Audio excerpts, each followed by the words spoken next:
Bismillahirrahmanirrahim. Assalamualaikum warahmatullahi wabarakatuh. Selamat apa ya? Selamat siang kali ya kalau di sana. Iya, ya selamat siang, Waalaikumsalam warahmatullahi wabarakatuh. Di sana udah malam ya? Iya. Udah. Di sini jam setengah tujuh apa? Setengah satu berarti ya? Di sini setengah dua. Setengah dua. Setengah Oh, dua. oke. Oke, jadi baikku perkenalkan saya Alda Muhammad Rizky dari kelas KM 42MC1, kelas komunikasi komunikasi internasional. Untuk narasumber saya hari ini ada Zalsa. Oh ya, maaf kalau dari kenalkan aja. Saya takutnya salah nyebutin nama lengkap. Ya. Nama saya Zalza Dila Syahal Farabi, dipanggil Zalza aja. Gitu. Oke. Sekarang posisi lagi di mana dan sedang apa gitu? Sekarang di Jerman, tepatnya di kota namanya Kutten. Lagi persiapan studi di sini, di Studentenkolleg Kutten namanya. Persiapan yang 2 semester itu sebelum kuliah beneran ya, kayak pre-college gitu. Oke. Berarti sejenis foundation college gitu kali ya? Kelas Ya, persiapan. ya kelas persiapan. Oke. Oke, kita masuk ke topik pertama. Kalau mungkin boleh diceritakan pengalamannya secara detail pas selama di Jerman ini tuh menyiasati COVID-19 kayak gimana? Jadi dulu waktu masih awal-awal COVID booming, aku masih di Berlin, di ibu kota Jerman. Kebetulan sekarang udah pindah. Jadi waktu di Berlin, waktu sekitar bulan Maret gitu ya, masih baru-baru booming gitu kan. Semua literally langsung ditutup, toko-toko, sekolah, public places gitu-gitu, semua orang disuruh diam di rumah benar-benar 1 bulan. Kayak kita semua di rumah, nggak kemana-mana. Paling keluar tuh cuman buat belanja ke supermarket dan apotek. Cuman 2 itu doang yang buka. Semuanya tutup. Jadi orang-orang pada nurut aja gitu apa kata pemerintah, apa kata aturan-aturan gitu. Terus dan di awal itu masih kayak orang-orang masih panik kan, kayak mereka langsung belanja yang banyak gitu, langsung borong semua bahan-bahan makanan, terus toilet apa sih tisu toilet juga itu sampai Ya. habis di supermarket itu, karena kalau di sini kan tisu toilet itu penting banget kan. Iya, karena tanpa air toilet tanpa air sih ya. Ini tanpa semprotan. Dan lain gitu. Oke. Ya. Nah, terus jalanan kosong banget, udah nggak ada transportasi yang gerak. Itu di bulan Maret tuh awal-awal. Kita kayak, ya masyarakat pasti kayak takut banget lah ya ngeliat berita media semua isinya COVID. Orang-orang yang terserang virus gitu kan, langsung kayak, aduh gila, kepikirannya tuh zombie attack gitu-gitu loh, kayak serem banget kan. Nah, tapi dimulai bulan April, udah agak-agak reda karena pemerintah bisa benar-benar menangani kondisinya. Mereka bisa bikin masyarakatnya percaya, yakin gitu ya bahwa kita bisa melewati ini gitu.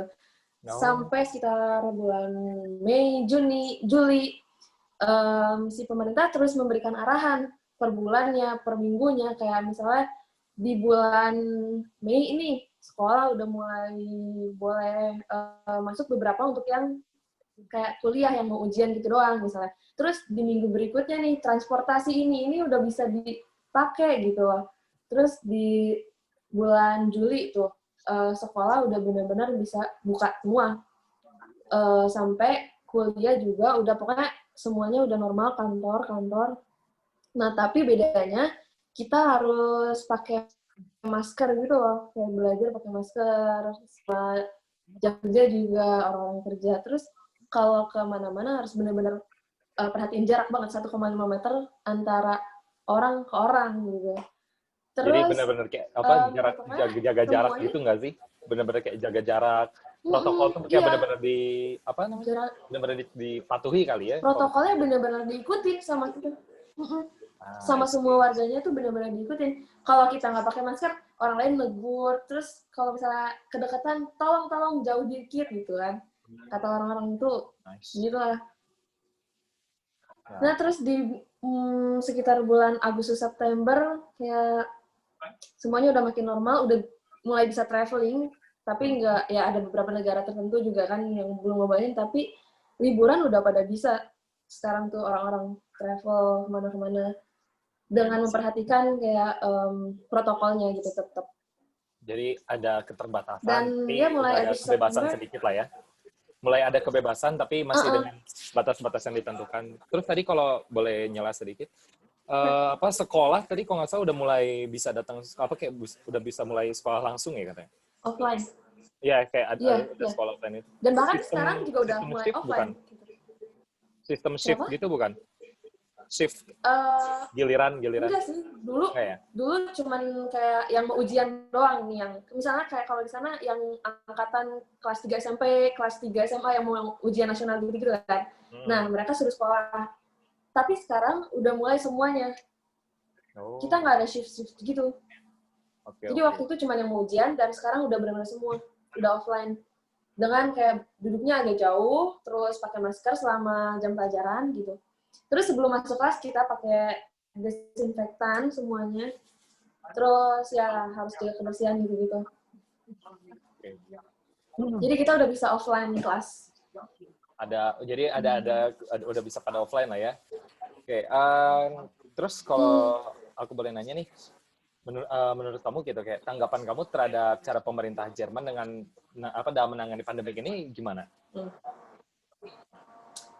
Tanggapan aku, wah salut sih, benar-benar menurutku salah satu yang terbaik ya, bahkan mungkin bisa jadi yang terbaik ya dari semua negara, karena ada juga sih yang bagus kayak Korea gitu ya, tapi kalau Jerman benar-benar deh tertata, tersusun banget, si pemerintah tuh bisa bikin warganya percaya dan benar-benar kebukti gitu. Mereka tuh sampai detail gitu loh, kasih tahu ke warganya kayak misalnya satu orang porsi makannya dalam seminggu segini. Kalian harus cukupin beras, daging segini, telur, kayak gitu dikasih tahu, ada perhitungannya sama pemerintah Jerman. Jadi kita nggak usah panik belanja banyak gitu loh. Jadi mereka juga bilang, kita bakal terus menyuplai makanan, pokoknya kalian nggak akan kekurangan bahan makanan. Terus waktu itu juga ada, mereka sampai perhatiin student yang internasionalnya, kan kalau misalnya mereka part-time untuk memenuhi biaya hidup selama kuliah, selama COVID ini kan mereka nggak bisa part-time job gitu kan. Iya. Nah terus ada waktu itu di Berlin, pemerintah Berlin dia menyediakan bantuan dana gitu, per bulannya bisa sampai 200 sampai 500 euro untuk siswa internasional. Jadi kita tinggal apply, kalau memenuhi syarat kita dapat gitu loh bantuan per bulan, lumayan gitu. Mereka benar-benar detail gitu perhitungannya. Jadi kayak dari hal-hal yang paling umum sampai ke istilahnya kayak hal-hal yang paling detail sekalipun benar-benar diperhatiin ya sama pemerintahnya tuh. Iya, sama pemerintah. Semuanya ada aturannya di sini tuh. Alhamdulillah ya. Iya. Itu kayaknya bisa Dan orang-orangnya nurut. Nah, itu ya, yang berkaitan dengan yang sama paling penting itu. Iya. Yang paling penting, benar. Nah, yeah. Berkaitan dengan tadi, kalau dibandingin sama Indonesia, kira-kira mana sih yang lebih baik sama apa gitu alasannya? Oke, ya ini mohon maaf ya, tapi kalau misalnya dibandingin ya Jerman lebih baik lah ya. Bahkan kalau di berita nih ya, bener Jerman tuh kalau nggak salah, tapi emang bener sih, aku baca beritanya, dia peringkat pertama dari semua negara dalam menangani COVID ini. Yang keduanya tuh kayak ada Selandia Baru, terus Korea Selatan, terus Swiss, dan Indonesia tuh jauh banget dari Jerman. Jauh banget. Dan bahkan sekarang tuh udah jarang banget ada kasus baru dari COVID ini. Ya, orang yang sembuh pun banyak, orang yang meninggal juga nggak banyak. Ya, pokoknya stabil banget sih sekarang, udah benar-benar kayak mau berhenti lah ya. Yang kena lagi baru paling 1 orang, 2 orang, dan itu jarang banget sekarang tuh. Jadi kalau dibandingin mah klaster terbaru tuh kayaknya hampir gak ada kemungkinan untuk terjadi hampir kali ya. Gak ada, iya. Soalnya kayak tinggal disiplin banget gitu kan. Disiplin banget. Ya gimana ya kalau ngebandingin di sini, aduh rasanya ingin mengeluh gitu, tapi gimana? Sadar diri aja lah ya, sadar diri. Iya, jadi kayak adalah berusaha untuk kayak pencegahan untuk diri sendiri aja sih kalau. Iya, pencegahan untuk diri sendiri dulu aja.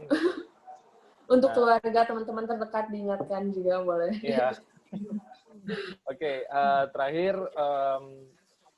ada nggak kira-kira ada saran nggak yang bisa kamu berikan untuk kayak pemerintah Indonesia atau mungkin ke Satgas COVID-19 sendiri? Aduh, saran. Ya, Untuk siapa tadi? pemerintah atau apa pemerintah kita atau enggak Satgas COVID-19-nya ini gitu. Mungkin sih kalau untuk pemerintah sama Satgas COVID butuh banget, penting banget data gitu ya, kayak statistik, kayak pemerintah Jerman sampai sedetil itu gitu ya. Kayak misalnya itu tuh bikin warganya percaya aja gitu loh. Misalnya bulan segini ada berapa kasus, terus penanganannya gimana sih, warga harus ngapain aja sih. Kalau misalnya kita gini-gini nanti berapa bulan berikutnya bakalan turun nggak sih kasusnya gitu loh. Terus kayak ya pokoknya tolong diaktualin aja lah si statistik itu gitu, kayak kita mau tahu nih apakah kita semakin membaik kah atau semakin memburuk kah, dan setelah itu kita harus ngapain sih si warganya biar nggak kayak bingung gitu. Indonesia tuh aduh kayak berantakan banget lah, data-data kurang jelas terus. Setuju, setuju. Kalian juga jadi bingung nggak sih kuliah offline terus kapan masuknya gitu kan? Ya kita Nanti gimana ya, kalau dibandingin kita bisa dibilang banyak capek kali ya kuliah online terus gitu. Ini kan udah masuk minggu keempat, untuk sebagian kampus sudah ada yang masuk minggu keempat, kayak contohnya sendiri di Telkom sama kalau nggak salah ITB. Untuk beberapa kampus ada yang mungkin baru masuk, baru nerima maba, ada yang udah 2 minggu, 3 minggu, karena nggak karena kan jadwalnya nggak bareng gitu ya.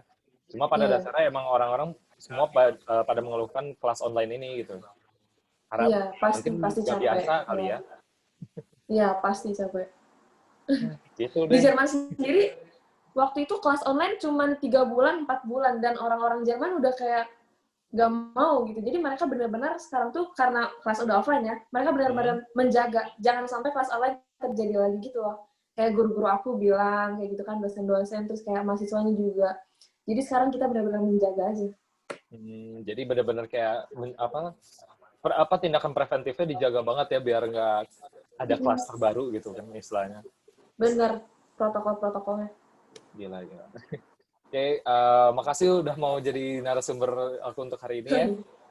Kepada Ibu dosen, saya cukupkan sekian untuk wawancara hari ini. Terima kasih juga kepada Zalza ya udah mau diwawancara. Oke, Ya, terima kasih moga-moga kembali. apa yang Sama-sama. kita bahas hari ini ada manfaatnya. Wabillahi taufiq wal hidayah. Wassalamualaikum warahmatullahi wabarakatuh. Amin.